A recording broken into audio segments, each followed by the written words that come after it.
Okay, so we have glandular epithelium under simple. These are all under simple epithelium.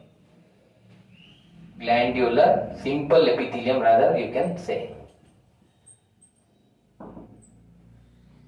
Dear students, first of all let me write the structure.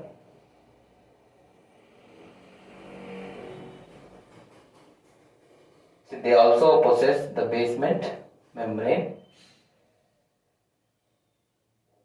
This is the basement membrane. Alright. And here the secretory vesicles are present. In these cells we have secretory vesicles, and then nucleus is very prominent and cytoplasm. Alright, and these secretory substances can be present here as well in the cells. See, these glandular epithelial tissues, look as such. They are also like generally pillar or columnar in shape, okay, with a prominent nucleus which is generally oval shaped, or with a prominent cytoplasm as well we can find. They have secretory vesicles in them. All these cells lie in the on the basement membrane. Okay. Now, as we all know, let it be a single cell or a tissue or the organ itself. Dear students, these cell or tissue or organ are specialized to secrete, for example, if they are specialized to secrete mucus, or for example we can say enzymes or hormones or any other substances which is very useful material rather from their cells, okay, then they can be referred to as a gland. Let me repeat, a single cell or a tissue or for that matter even an organ. All these three, if they are specialized to secrete the mucus, enzymes, hormones or any other useful material, they are referred to as what? Gland. Now let me tell you, these glands are lined by columnar or cuboidal epithelium. Generally, the glands are lined by columnar or cuboidal epithelium. Alright, so that we need to know. And these now, alright, cells or tissues are referred to as glandular epithelium. Alright, if the cells or the glands are lined by the columnar or the cuboidal epithelium, those glands are having glandular epithelium or epithelial tissues in them. Alright, dear students. Now let me tell you, based on the presence or kind of secretions, we have presence or absence of glands, okay, ducts. Secondly, the kind of secretion, okay, these two aspects. What did I say? First is presence or absence of ducts. Alright, this is the first one. And secondly, based on the kind of secretion which can be seen through glandular epithelium, they can be classified into three types. The first we have is exocrine glands. To go with that, secondly we have the endocrine glands, and thirdly we have heterocrine glands. Alright. Now let me tell you about each one of them. Exocrine glands.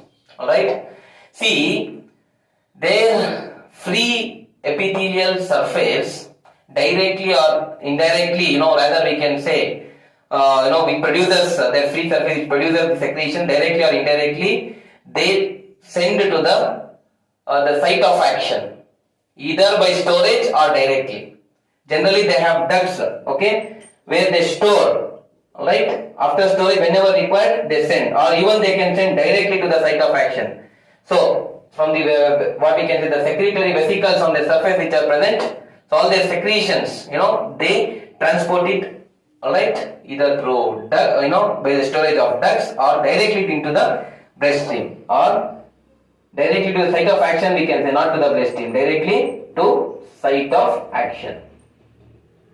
The one point.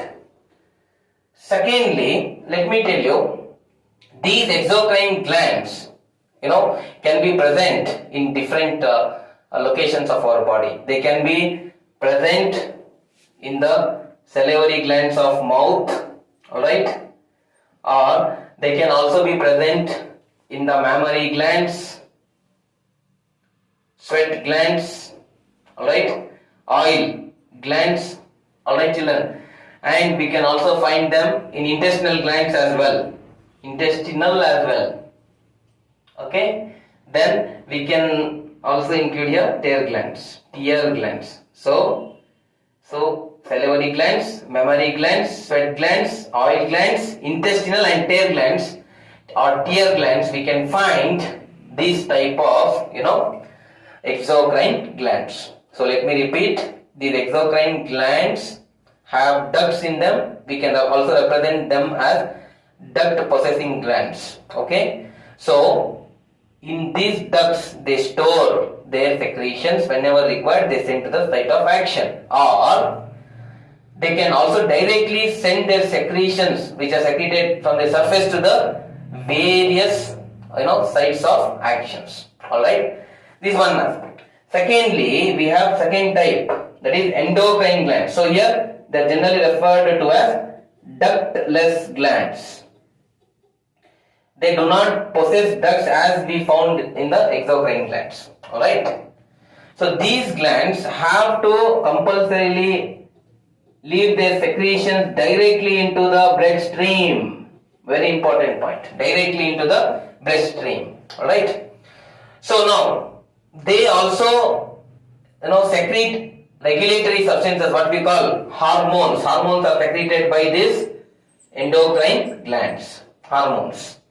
These hormones, dear friends, now when they are secreted from this, as I said as they don't possess that, they cannot store here, and they have to compulsorily leave it directly into the bloodstream. From the bloodstream, it goes to the different site of actions, alright. So where do we find this type of endocrine glands? See, endocrine glands can be seen in, what are the endocrine glands? See, it is, for example, we have pituitary gland. What do we call pituitary gland as? Master gland. We are going to discuss.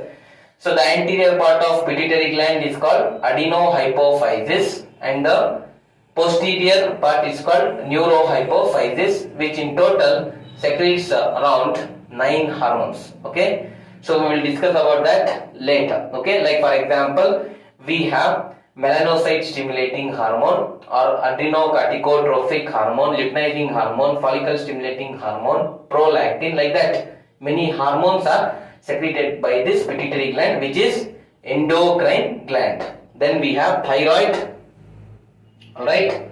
Apart from that, parathyroid also you can include, okay. Fine, dear students. So these are few examples which we can consider for the endocrine glands. Then furthermore, dear students, we have heterocrine glands, the third one, heterocrine. So these are the types of glands which can be both function as exocrine as well as endocrine. So let me tell you a few important aspects here. When they behave as exocrine glands, so they can have ducts, they can store their secretions and transport whenever needed to the site of action. And they can also function as endocrine. That means they can leave their secretion directly into the bloodstream, alright. So as they function both as endocrine and exocrine, we call these glands as heterocrine glands. Dear students, the examples for heterocrine glands are the pancreas and the gonads, alright. So this is about the types of what we can say the glandular epithelium, alright, and which is based on presence or absence of ducts and the kind of secretion, alright. So this is it for today's class. Thank you very much.